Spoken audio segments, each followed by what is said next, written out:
मध्य प्रदेश के बहुचर्चित honey trap मामले को लेकर शनिवार को इंदौर में सुनवाई हुई, जहां आरोपी पक्ष की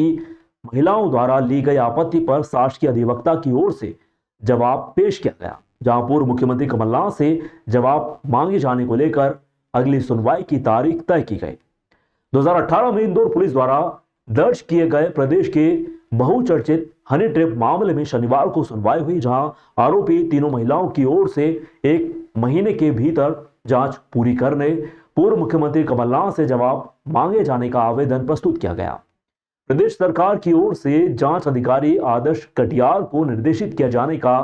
निवेदन किया गया, जहां शासकीय अधिवक्ता अभिजीत सिंह राठौर द्वारा आवेदन के संबंध में जवाब प्रस्तुत करते हुए बताया गया कि माननीय न्यायालय जांच के लिए किसी भी पक्ष को बाधित महीन कर सकता है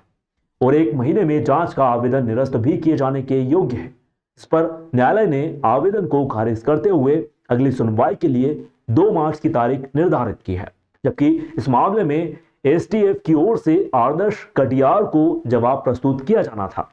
फिलहाल अगली सुनवाई पर शासकीय अधिवक्ता की ओर से जांच के पहलुओं पर जवाब प्रस्तुत किया जा सकता है। हाँ, अभियोजन द्वारा 173 का जवाब दिया गया है और जो हमने 91 का कमलनाथ के खिलाफ जो आवेदन पेश किया था उसमें जवाब देने के बजाय उन्होंने एक आपत्ति प्रस्तुत की है, तो हमने उसमें आपत्ति पर ये उठाया था कि जब इन्होंने आपत्ति में जवाब ही दे दिया है कि 91 में आवेदन पोषणीय नहीं है तो इसमें जवाब की कोई आवश्यकता नहीं है। उस पर तर्क हो चुके हैं और 173 पे हमने समय मांगा है तर्क करने के लिए, क्योंकि उसमें विस्तृत तर्क करने की आवश्यकता है। मध्य प्रदेश के बहुचर्चित मामले, जिसको हम सभी हनी ट्रैप प्रकरण के नाम से जानते हैं,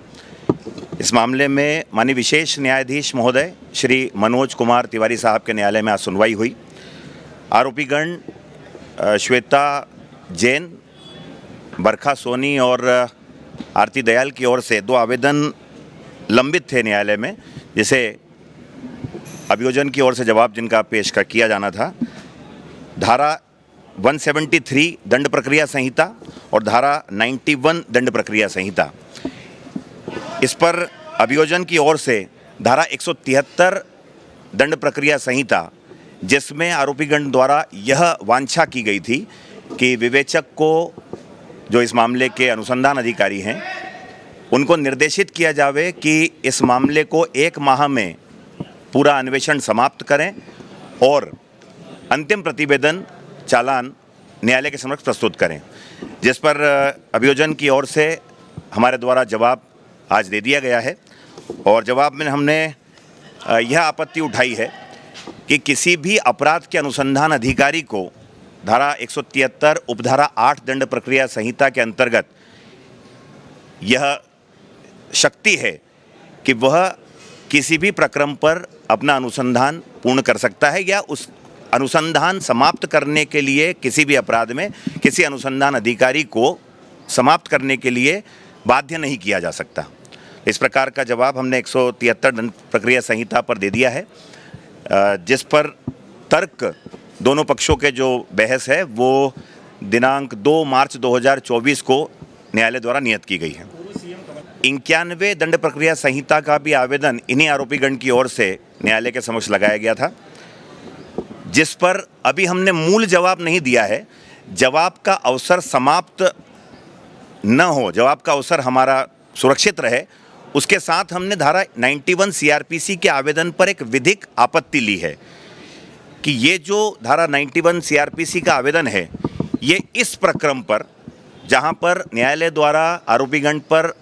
चार्ज फ्रेम नहीं किया गया है, आरोप विरचित नहीं किए गए हैं, इस प्रकरण पर आरोपीगण की ओर से धारा 91 दंड प्रक्रिया संहिता का आवेदन पोषणीय नहीं है। और दूसरी आपत्ति ये ली गई है, विधिक आपत्ति, कि आरोपीगण की ओर से जो धारा 91 दंड प्रक्रिया संहिता का आवेदन लगाया गया है, उसमें जो वांछा की गई है आरोपीगण के द्वारा, वह अनुसंधान को बाधित करने संबंधी या अनुसंधान में हस्तक्षेप करने संबंधी है। तो और किसी भी मामले में किसी विवेचक को अनुसंधान को करने में